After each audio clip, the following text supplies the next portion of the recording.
Bueno, con nosotros está quien fuera uno de los primeros defensores, abogados defensores de Milani, con quien hemos charlado infinidad de veces, y él desde el primer momento me decía, es inocente, es inocente. Por lo menos en esta causa. Gustavo Feldman. ¿Qué tal? ¿Cómo le va, Gustavo? Bien, muy bien. Contento realmente. Contento. Contento porque la primera reflexión que tengo es que en la República sigue habiendo jueces valientes y sapientes. Son los menos, sobre todo en la justicia federal, pero sigue habiendo. Y tomaba comentario que escuché apenas me senté en cuanto a la extrañeza que causa esto. Es raro, claro, sí, obvio. Es raro porque es lo correcto. Ese es el problema. La rareza deviene de la corrección. ¿Y por qué lo correcto no ocurrió en otras causas? En infinidad de otras causas. Ahí está, justamente. Eso es una deuda de la sociedad argentina, de la democracia argentina. Porque esto se ha transformado en un leading case, realmente, absolutamente, ¿no? Es un caso líder único, sí, un caso de lesa humanidad de absolución, ¿no? Por varias cosas, por varias cosas. Yo dije esta mañana en el programa de un colega de ustedes que no lo habían dicho en los alegatos los abogados defensores, con buen tino, con una visión estratégica, que, digamos, uno desde afuera puede prescindir, pero estando adentro no, que había un componente adicional, que era que Milani llevaba 903 días preso. Y era políticamente más correcto condenarlo y no ahora. Quiero saber cómo va a explicar Herrera Piedrabuena que lo tuvo detenido todo el lapso que duró la instrucción contra todo lo que nosotros le dijimos, digo nosotros porque era yo el abogado defensor en ese momento junto con la doctora Mariana Barbita, contra todo lo que acreditamos en cuanto a que no existía peligro de fuga, no existía posibilidad de entorpecer la investigación. ¿Cómo se entorpece la investigación de un hecho acaecido hace 40 años? Pero además le destacábamos la fragilidad fáctica, la fragilidad probatoria eventual que iba a haber. No se puede utilizar un instrumento público para incriminar y el mismo instrumento público para desincriminar, lo que explicaron los colegas recién.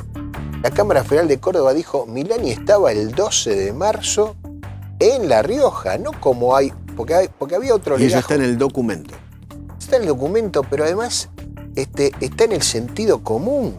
¿Quién iba a pensar que se fraguó el legajo de un subteniente de hace 40 años para fabricar una sanción como la que había documentada desde el primer día? El fiscal Salman, hoy muerto, hoy fallecido, lo dijo en el año 2014. Señores, no hay elemento. En la causa 13, donde se dio una prelación, el doctor lo debe saber igual o mejor que yo, absoluta a la prueba testimonial, porque en muchos casos fue la única prueba testimonial, la única prueba que había. Pero cuando hubo prueba documental, también se tomó en cuenta. Cuando no hubo manera de probar, porque había una prueba documental que decía, prueba documental, en este caso, nunca redarguida de falsedad, fue 6 veces al Senado el legajo de Milani. Nunca jamás lo objetó nadie, ni siquiera en el propio juicio oral lo objetaron. Y después, lamentablemente, una cosa muy curiosa, en la memoria de Ramón Olivera, en general, incluso la pericia que hay en el juicio de una experta en psicología de la memoria, dice que la memoria con el tiempo se va tornando más frágil. O sea, lo que pasó ayer lo tenemos más vívido, lo que pasó hace un mes más o menos. En el caso de Olivera era al revés. A medida que transcurría el tiempo, él iba incrementando su memoria e iba cambiando el relato. Y después lo que no tiene parangón, que eso en el libro que yo he escrito a partir de este caso, de los dos casos, porque el libro también contiene temas, consideraciones sobre el tema de Tucumán, en donde se afirman, el libro reza las pruebas de la inocencia de Milani, el episodio del reconocimiento impropio, para llamarlo de alguna manera, de Olivera en el programa PPT, estando en el piso Jorge Lanate y Nicolás Wiñaski, bueno, es de una película de Woody Allen.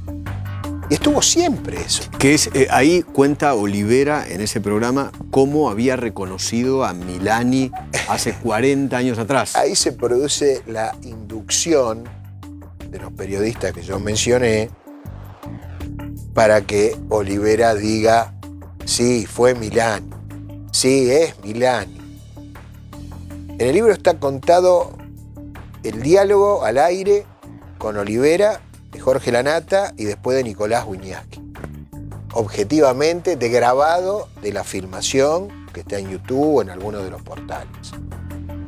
Bueno, ya lo van a leer, espero que aparezca rápido. ¿Cómo se llama el libro? ¿Cuál es el libro? Se título? llama Castigo sin crimen. ¿Qué es lo que sufrió Milani? Porque los 903 días que estuvo preso, con todo lo que eso implicó, llegó a significarle un compromiso neuronal. Acá está el doctor Sin. Él sabe mucho tipo? mejor que yo de lo que quiere significa. ¿No lo quiere contar? ¿De qué tipo? No, a ver, a partir de las situaciones de detención y del riesgo de vida que experimentó. ¿Pero qué tuvo? ¿Una ACV? ¿Qué tuvo? No. Tuvo una serie de disfunciones y de problemas. Estrés postraumático. En su momento, seguramente. absolutamente, Claro. de situaciones vividas en el encarcelamiento. A lo mejor no tiempo que recordarlo, obviamente, con todo lo que ocurre en este país, pero nosotros logramos, ¿No lo quisieron con la matar? doctora Barbita, hubo situaciones donde no dimos los detalles y no me corresponde a mí darlos ahora, pero como para que el juez federal de Lomas de Zamora y la Cámara Federal de La Plata tuvieran por acreditado el riesgo de vida y emitieran un habeas corpus correctivo en su momento. Esto cuando estaba en el hospital de Seiza. En el HPC. Bien. Eso lo hemos charlado aquí. Sí, una vez. claro que lo hemos charlado. Yo estuve en tu programa, Eduardo. Exactamente. No fue en esta mesa, fue en una Sí. mesa, una suerte de Sí, mesa sí. auxiliar, creo que fue En aquella. aquella mesa, donde hubo sí. una suerte de cara a cara, Sí, sí, donde sí, yo sí. hablé de esto y expliqué esto. Exactamente, me acuerdo. Y que era inaudito que Lo la propia intentaron Cámara matar. de Casación Penal desoyera todo este tipo de cosas. ¿Pero lo intentaron matar, en serio? ¿En el propio hospital penitenciario? Sí, en el propio hospital. A ver, la denuncia concreta ¿Y de fue qué manera? que el servicio... ¿Acuchillándolo, envenenándolo? No conozco ¿Qué? los detalles, y honestamente, si los conociera, sería renuente a darlos, porque no quiero desviar el eje de la cuestión central de hoy, además porque no soy yo el que, si alguna vez se dan, tengan que darlos. Pero sí, seguramente te debes acordar, reconocía tu buena memoria, cuando yo destaqué esta circunstancia central de que el Servicio Penitenciario Federal no estaba en condiciones de garantizar la integridad física y la salud de Milani. Y esto era así, entonces me decían, bueno, pero pasa con el 90% de los presos. Y sí. Lo que pasaba con el 90% de los presos, él estaba enfermo. Él estaba en el Hospital Militar Central. No, lo que seguramente habremos dicho que el 90% se debe enfermar, qué sé yo. En el Hospital Militar de Seiza. Pero lo que quiero significar es esto. La cobardía del juez Herrera Piedrabuena, más el accionar operativo de algunos operadores mediáticos y buchones disfrazados de panelistas que fomentaron muchas de las ideas que terminaron instalándose en el juicio, como que Milani pertenecía a inteligencia. Bueno, Milani, era de inteligencia militar. desde el ¿cómo que año no? 1983, nunca jamás en 1977. Al día de hoy, un subteniente no puede integrar el área de inteligencia del ejército. Este es el único caso donde se llevó a juicio. Por suerte, no lo condenaron. Por suerte, tenemos jueces sapientes y valientes todavía. Es el único caso. Vamos a hablar de living case y de situaciones Sí. a partir de lesa humanidad. Es el único caso donde se llevó a juicio a un oficial con el más bajo rango de cualquiera de las tres Fuerzas Armadas, Guardia Marina, alférez o subteniente, diciendo que había sido el jefe de un grupo de tareas interfuerza, ejército, gendarmería, policía provincial. Es el único caso que hay en 36 años de juicios de lesa humanidad en la República Argentina, donde un suboficial con el más bajo grado de alguna de las tres Fuerzas Armadas se los indicó de tener a su cargo un grupo de tarea interfuerza. Ni siquiera Astiz. Astiz no era más joven que él. No era Guardia Marina cuando actuaba, ya era creo que teniente de era navío, teniente de fragata. corbeta. Otros años No, en la fuerza. es el único caso. Correcto. Vamos a Tucumán, como prolegómeno de lo que viene ahora en septiembre. Ledo. Durante la dictadura... Es un conscripto que desapareció. Concreto, desaparecido. Exactamente. Sin duda que desaparecido. Dicen que lo desapareció Milani. A ver, Dicen. Milani está procesado por encubrimiento y por falsedad ideológica. Exacto. Bien. De 127 conscriptos que desaparecieron durante la dictadura, solo se elaboraron 55 actas de deserción. Solamente de los 127 que se supo después habían desaparecido, no habían desertado, pobres chicos. Claro, una cosa es la desaparición, otra cosa es la deserción. por No, supuesto. son dos cosas totalmente pero diferentes. solamente se labraron 55 actas de deserción. Muy bien. Siempre el acta de deserción, como dijo el doctor Ubeira, la labra un suboficial, generalmente es un sargento mayor, y un subteniente. De los 55 casos, ¿cuántos subtenientes hay imputados por haber labrado el acta? Uno, César Milani. Los otros subtenientes nunca fueron citados ni siquiera como testigos. Para ustedes, Ledo desertó. No, a Ledo lo chupó y lo asesinó inteligencia del ejército. Es una hipótesis que nosotros le planteamos Pero al... Milani en ese momento no tenía nada que ver con la inteligencia del ejército. Era un subteniente que lo único que hizo... ¿Dónde estaba en ese momento Milani? Destinado. Estaba en Tucumán. Tucumán. En Tucumán. Sí, estaba en Tucumán. Pero no estaba en inteligencia. No solo que no estaba en inteligencia. Y eso está probado. No se pudo... Está probado que no estaba en inteligencia, no pudo estarlo. Al día de hoy, un subteniente no puede estar en el área de inteligencia. Pero además hay otra cosa más grave aún, que es la cuestión de la materialidad de la supuesta acta. Eso no es un acta, es una fotocopia. Y es una fotocopia simple. Hace años y años, décadas, que está extraviado el legajo de Ledo. Cuando el doctor Ubeira habla de la pericia, cuando yo era abogado defensor, la primera pedida que le pedí al juez Povilla fue la realización de una pericia sobre la fotocopia o que se expidiera alguna fuerza o estructura con experticia sobre la posibilidad de hacer la fotocopia. El juez Povilla en su momento dijo que no, después al final que sí. Muy bien. La defensa, yo ya no era abogado defensor, logró hacer una pericia privada que dice que la imagen fotostática donde aparecen esos rasgos no corresponden a la firma de Milani. Punto primero. Y la Policía Federal dice que es técnicamente imposible realizar la pericia. Perdón, ¿hicieron una pericia escopométrica y caligráfica?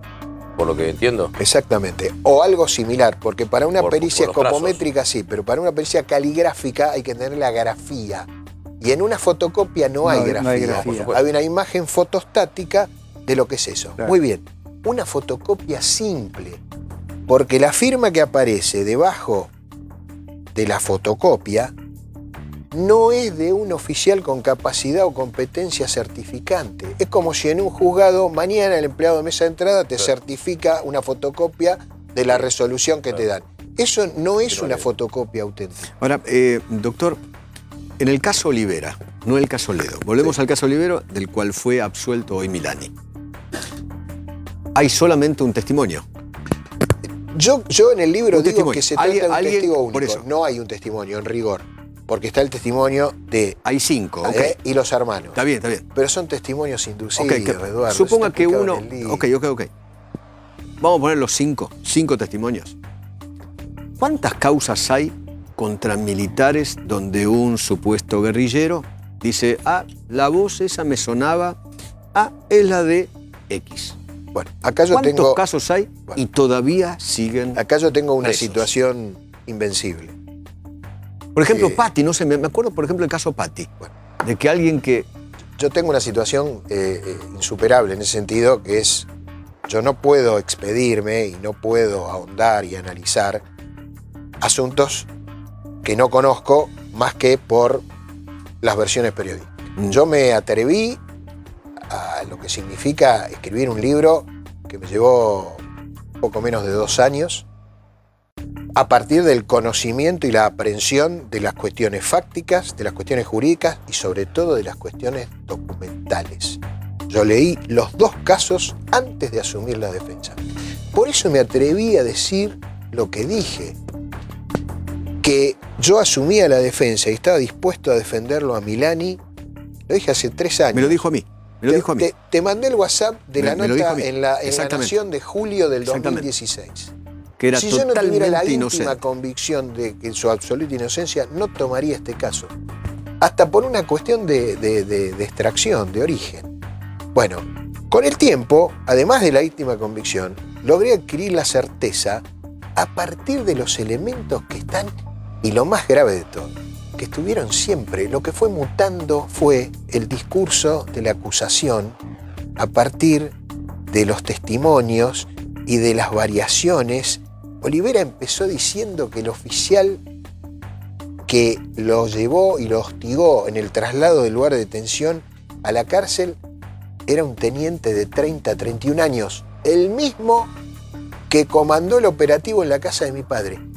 Y eso tiene sentido, porque un oficial de 30 a 31 años es un teniente primero o un capitán. Y hubo muchos casos de grupos del ejército o grupos interfuerza comandados por teniente primero y por capitán.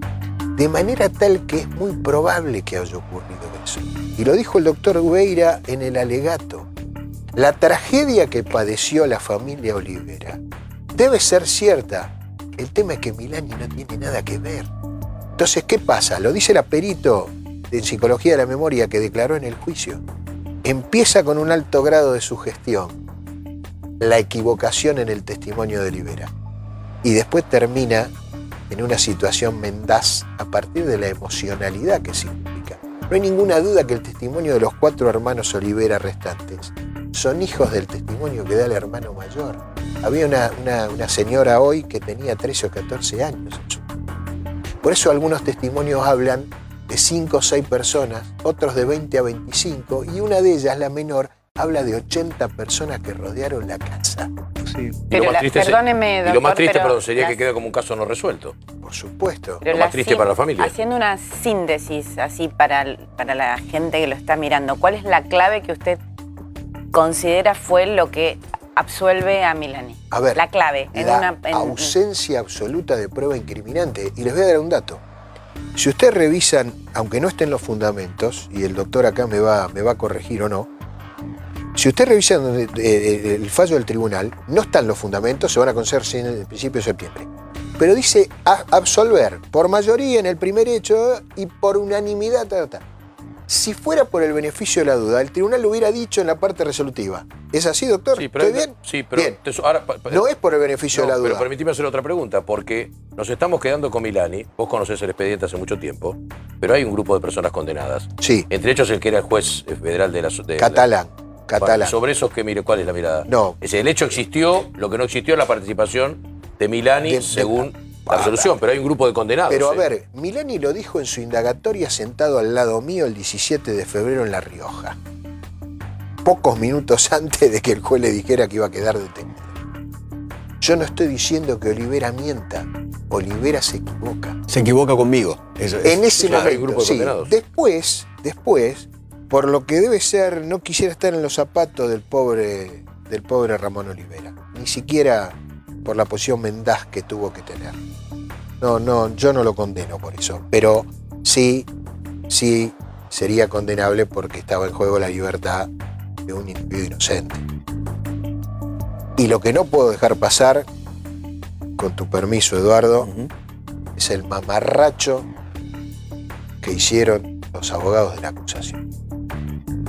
El abogado que representa a la Secretaría de Derechos Humanos es realmente vergonzoso. Claro, porque la Secretaría a través de Abruj fueron querellantes.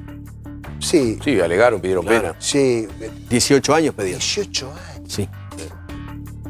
Y el fiscal general, que se me acaba de borrar el apellido, a ver, realmente hay que ponerse a pensar en rediseñar la forma de selección de las más altas magistraturas del Ministerio Público y de la magistratura en sí, de los jueces. Porque verdaderamente, claro, ¿qué pasa? Después, como tratando de atenuar o de explicarme por qué esta situación falencial de las personas que representaban a la acusación, por la flaqueza probatoria. Por la flaqueza probatoria. Tuvieron que hacer un pastel de manzana sin manzana. Entonces, eso termina en un engrudo. Doctor, gracias por venir. Al contrario, gracias Un gusto, por invitarme. Y suerte con el libro. ¿Cuál es el título del El libro? título se llama Castigo sin crimen, lo publica Editorial Galerna, lo prologa Maximiliano Rusconi. ¿Y cuándo sale? Oh, gran amigo. Esperemos- El doctor Maximiliano El Rusconi. doctor Gran Maximiliano amigo. Rusconi. Para mí Gran una amigo. eminencia y un amigazo. Lo esperamos que para fin de agosto esté en las librerías. La primera semana de septiembre seguramente tendré algunos para poder Con repartir la entre los publicidad amigos. hecha, por menos, ¿no? Lo vamos Paradoja a del agradecer. crimen Lo vamos a agradecer. Bueno, gracias por invitarme. Gracias, gracias.